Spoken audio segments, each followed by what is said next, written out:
Alright, so I recorded King during last night, but it was a bad recording, so I'm just gonna redo it now. Alright, so last night we had Chris Candido defeat Rikishi, move on to finals in King of the Ring. Ahmed Johnson defeats Psycho Sid to move to the finals. And then in the finals, Chris Candido defeated Ahmed Johnson after Kern Henne got involved. And they're gonna have a celebration ceremony tonight. Mankind defeated Vince McMahon's new bodyguard, Umaga, in a match. And then at the end of the show, he confronted Stone Cold. We'll talk about that in a second. Owen Hart won the European title from X-Pac only a month after losing it to X-Pac. There's going to be a follow-up on that tonight. DX First Nation is going to be 3 matches.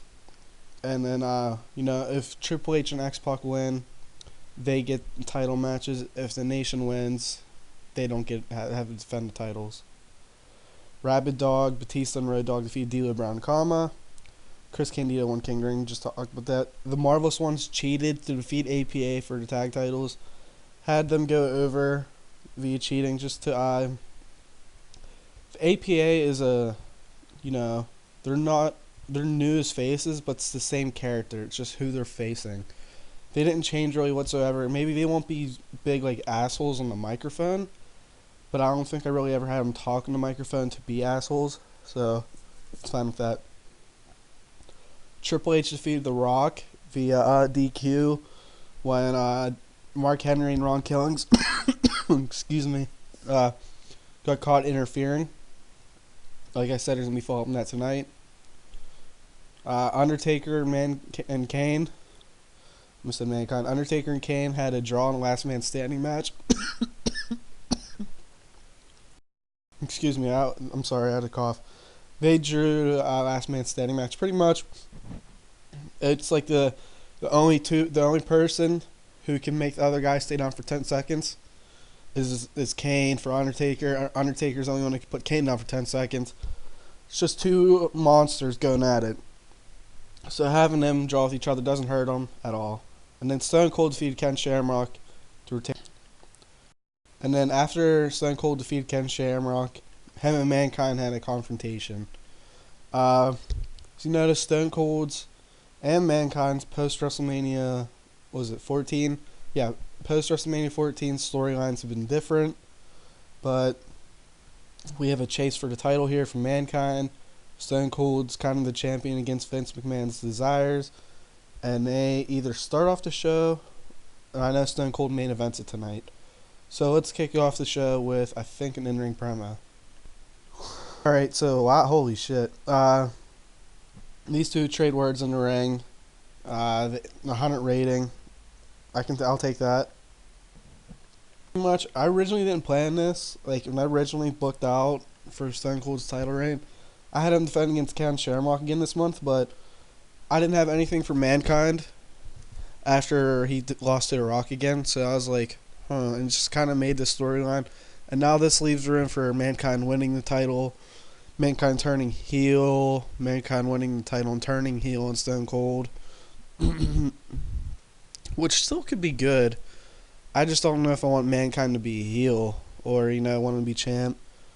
It's interesting to me because it makes sense that he'd be said, Vince McMahon keeps on getting in his way. Why does Vince keep on getting in his way?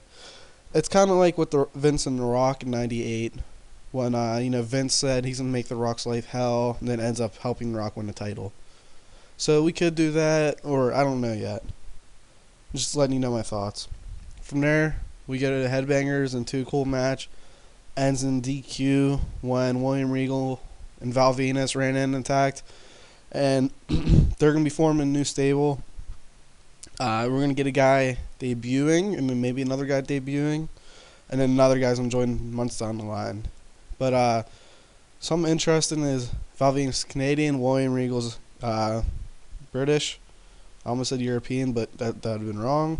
So maybe we're going to get on there. And this is just, stables is an easy way to, have guys get better. You could throw these, like, let's say I have, alright, let's say I have the Headbangers join them. You could have William Regal, or no, we'll say Too Cool. We'll say We could have William Regal team up with Scotty 2 Hottie. We could have Val Venus, like, because William Regal is one of the best guys in the company, in ring, technical, and he's pretty good in microphone. Val Venus, pretty good in microphone, pretty decent in the ring. So having them together helps them all out, and it's just a good way. Then you could have a storyline, have where Val Venus turns on the stable and goes after him, or William Regal turns on the stable. Because I always saw William Regal as an underrated face. Like when he was teaming with Eugene and stuff, his like really good. Like I remember, I think Triple H beat the shit out of Eugene. Regal made the save. And, William Regal knows how to show fire. Something that, is kind of lost in today's wrestling. But I don't know. It's like, you never know. Here, Chris Candido and Kurt Hennig, Team Perfect. Celebration ceremony for King of the Ring. Ahmed Johnson shows up and just crashes it. He's pissed because they screwed him. They get a title shot. Can't forget that. I think that's an important part of King of the Ring. And then Ahmed Johnson crashes. Ceremony, just because he can, and we expect this to continue. And, the fans are probably starting to think, well, Mr. Perfect, is he going to wrestle again? Is he just going to stay manager? So, you're going to keep in line with that. Following that, in the first of 3 DX vs. Nation matches, Mark Henry gets upset victory over Road Dogg.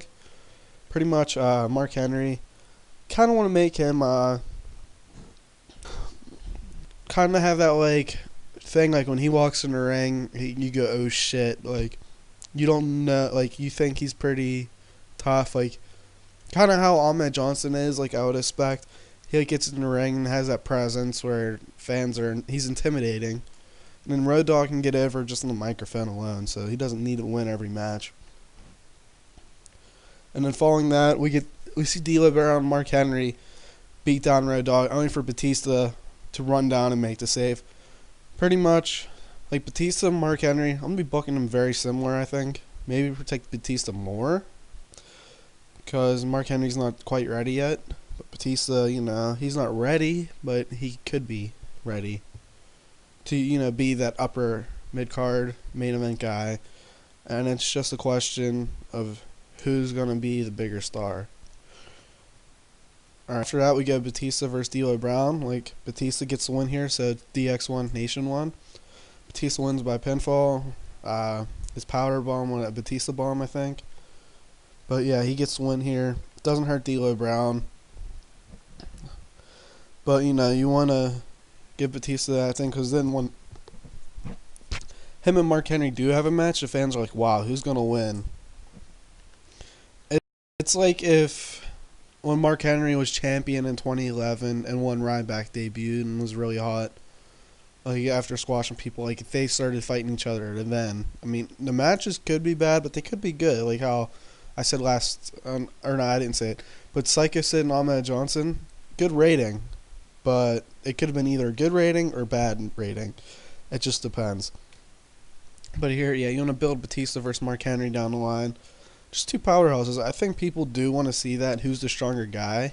WWE kind of overdoes it, but it could be good if it's done right. I mean, it's easier to do in the game in real life, obviously. After that, we get Owen Hart and The Rock cut a promo and Triple H and X-Pac saying, you're not going to touch our titles, blah, blah, blah. Mara and Barton you're coming down the stage, probably for a match, and then APA just comes out and beats the shit out of them from behind. Mara and Barton, they're pretty good heels.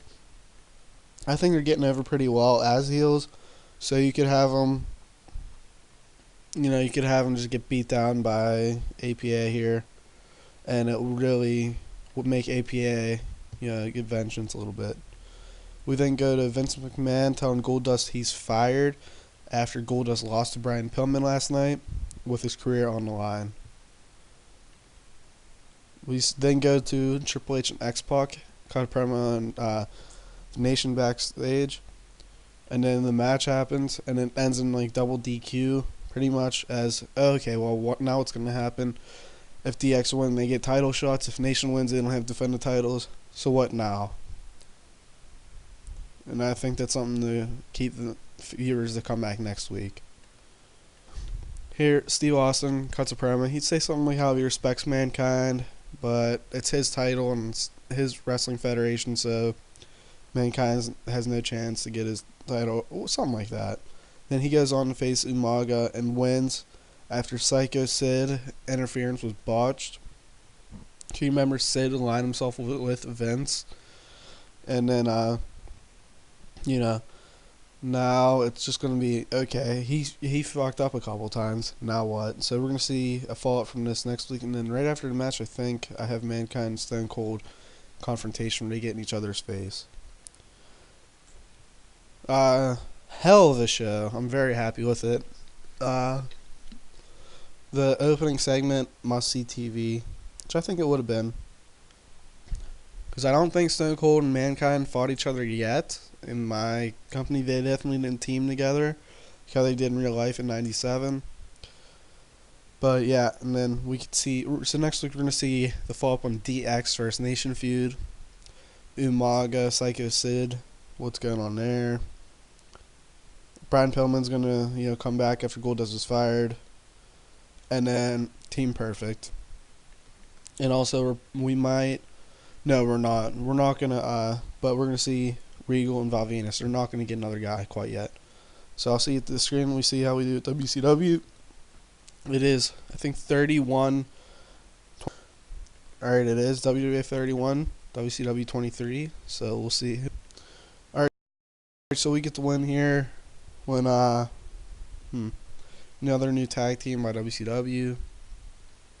Goldberg got a win. Goldberg got a win. What? Next big things. I wonder who that is. We'll see Bret Hart versus Hoovy. That'd be an interesting match. I think Bret Hart versus the High Flyers, like Bret Hart versus, like heel Bret Hart versus Rey Mysterio is like a dream match to me. Because Bret can do just about anything in the ring. Well, Ray can do anything physically, but Bret has that psychology. And I'm not a huge fan of Bret Hart. I think Shawn was better. But Bret definitely, like his match versus 1-2-3 Kid, X-Pac, on like a Superstars episode was just amazing. So let's look and see the next big things are, 'cause I don't know who that is. The next big things, La Parka and Alex Wright. Appropriate name, they're very, very big stars in the wrestling. I can't even bullshit that. That's just crazy to me. Enforcers. And then, once again, Public Enemy of Chris Jericho. Johnny Grunge isn't even in the company anymore. But yep, the next big thing's Alex Wright and La Parka. We'll keep that in mind going forward. Alright, that's going to be it for this episode. A little bit of a double episode here. Thank you guys for watching, and have a good one.